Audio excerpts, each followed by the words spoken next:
వంకాయతో కర్రీయే కాదు పచ్చడి కూడా చేసుకోవచ్చు. కొన్ని ఇంగ్రీడియంట్స్‌తో చాలా ఈజీగా ప్రిపేర్ చేసుకోవచ్చు. ఈ పచ్చడి అనేది రోటీలోకి అండ్ రైస్‌లోకి కాంబినేషన్ అయితే చాలా బాగుంటుంది.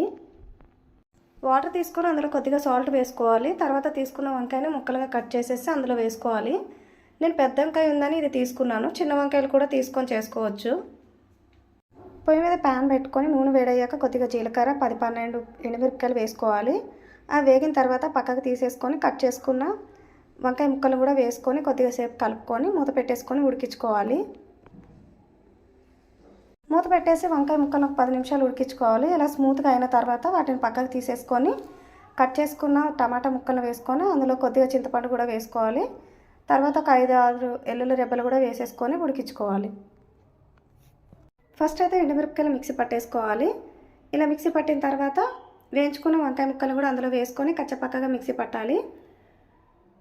తర్వాత ఉడికించుకున్న టమాటాలను కూడా అందులోనే వేసుకొని రుచికి సరిపడా ఉప్పు వేసుకోవాలి. తర్వాత చిన్న ఆనియన్స్ని అయితే అందులో వేసుకోవాలి. 2 ఆనియన్స్ని ఇలా కచ్చపక్కగా మిక్సీ పట్టేసేయాలి. తర్వాత ఒక ప్యాన్ తీసుకొని నూనె వేడయ్యాక అందులో కొద్దిగా జీలకర్ర, కొద్దిగా శనగపప్పు, కొద్దిగా మినపప్పు, 2 ఎండుమిరపకాయలు, కొద్దిగా కరివేపాకు వేసుకొని వేయించుకోవాలి. ఇలా వేగాక మనం మిక్సీ పట్టుకున్న పచ్చడిని కూడా ఇందులో వేసుకొని ఒక 2 నిమిషాలు అయితే కలిపేసుకోవాలి. అంతే, ఎంతో టేస్టీ అయిన వంకాయ పచ్చడి అయితే రెడీ అయిపోయింది.